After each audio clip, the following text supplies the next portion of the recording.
Let's talk about the role of the journalist to some extent, because before, you know, we had the wonderful image of the old hats and the press card and the brim and stuff like that, and they're just going to get the story. They're going to do some investigative reporting or something like that.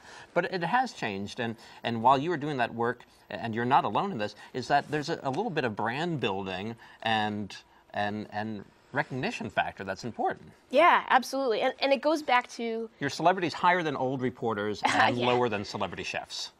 Yeah, I'd say the Food Network still has us beat. But I think it goes back to that idea of a human voice and of personality. You know, when blogs came along and suddenly, you know, journalists kind of took note that, wow, so many people are reading blogs. Well, why? A lot of these blogs are saying the same things we're saying, or they're linking to the news, but they're putting this interesting kind of relatability into it, and that seems to work. So I think that, you know, what Twitter's done in particular, because journalists are very much interested in, you know, how can I be on Twitter and how can I have a brand, but how can I also connect to my audience, is that personality. And if you're on those networks and you're speaking as yourself, you're not necessarily speaking through this institutional voice of wherever you work. I think there's this sense in which you're a more authentic voice, that in this internet space where people look for that kind of authenticity, it just reaches them better. That was an actual legal hassle for you at the beginning, is that you started tweeting, you were right on the cusp of that thing, and there were some legal concerns about whether or not you should be allowed to do that without editing them. Yeah, there was that. That was interesting. There was some discussion, and, you know, I should say, you know, to the PI's credit, they didn't go very far, but there certainly were questions asked. Okay, wait a minute, so you're going to be tweeting articles. Well, we edit your work, so shouldn't we be editing your tweets? And I think that I think that all institutions that are on these networks are struggling with this, because the way these networks work is by very kind of immediate sort of responses. There's certain windows. You know, when a topic is kind of in the conversation, you need to talk about it then. You can't wait that long for someone to edit you.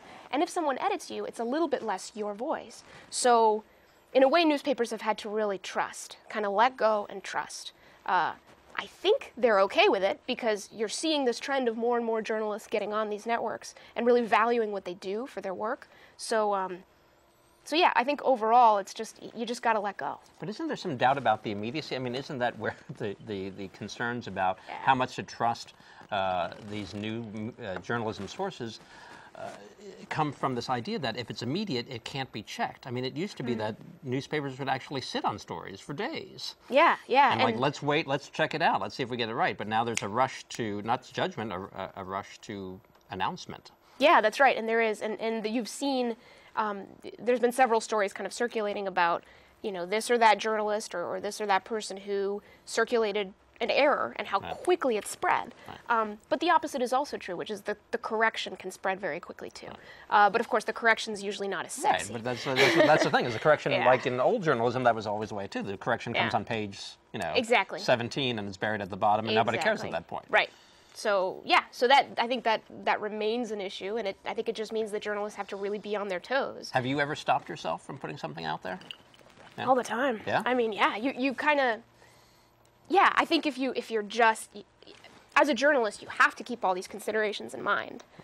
You know, so I do something that not all journalists do, but that I really enjoy, which is that I combined my personal and journalistic identities in one on my Twitter account. And but that meant that I had to be, you know, fairly careful. I never tweeted, and I still don't tweet about my political opinions or, you know, my religious beliefs or anything like that. Maria Rossi, come on. What's that? Maria Rossi, come on. Damn it. Thought we were going to have a scoop. All right. But yeah, I think, you know, you just have to be mindful. But what you can't be is afraid. Because if you're afraid, I think you really miss out on this opportunity to make these connections with people.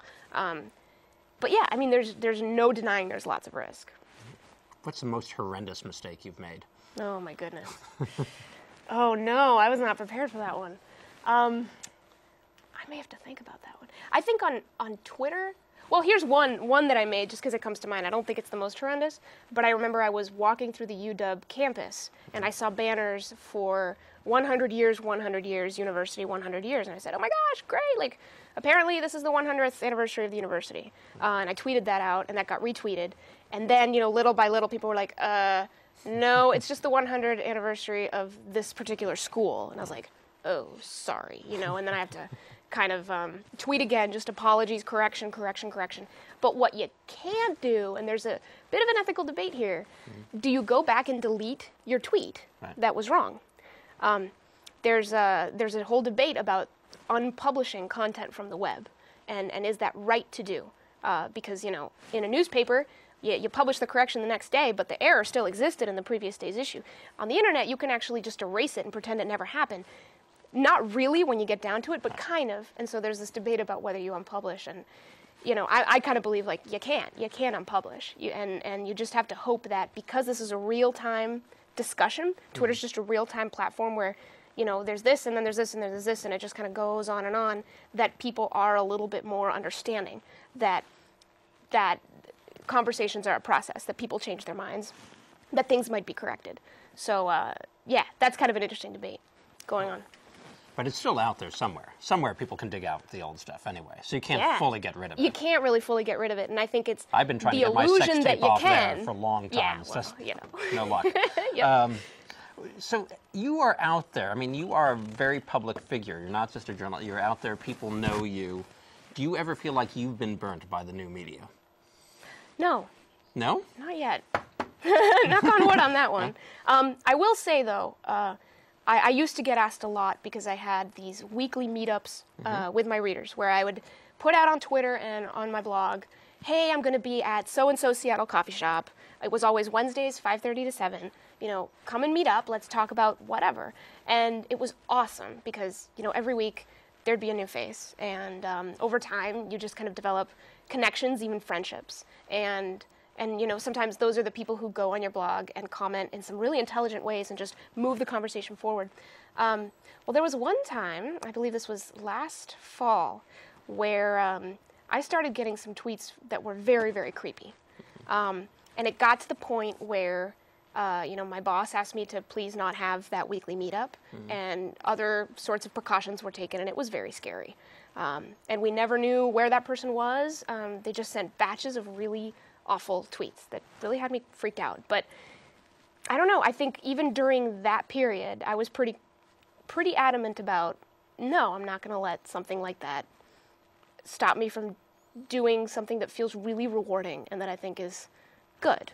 And that's, reaching out and being accessible. So there's a risk there too. And before that happened to me, I always used to say, whatever. It's not a big deal, nothing's going to happen, it's cool. And then that happened and I'm like, okay. All right, but now I kind of know it's really a choice. I know what the dangers are, and I really can't stop, so. Creepy tweets seem like such an ineffective way to bother somebody. 140 characters at a time, just like sending a telegram instead it was of a weird, dirty phone call. Yeah. I really hate you, stop. Yep.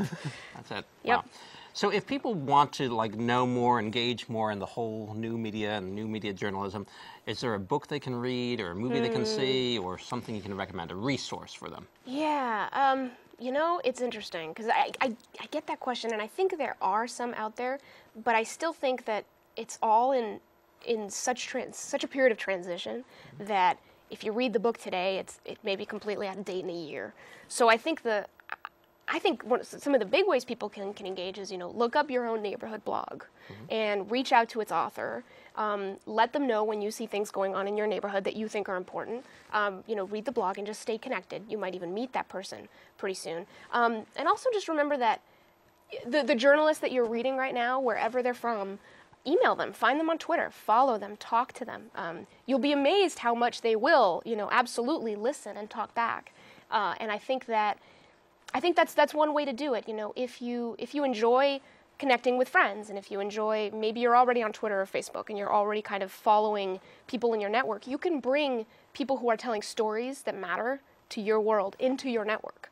And it's very easy. You can just reach out to them, just a little ping, a little friend request, or just to follow on Twitter, or just to Google, for what the blogs might be near you.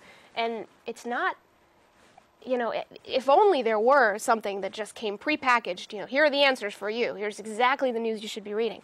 But I do think one of the great things about the internet is it is making us really acknowledge that there is no one set of information for everybody. You know, it really is different. We all have different experiences, different interests, and we all need to know different things.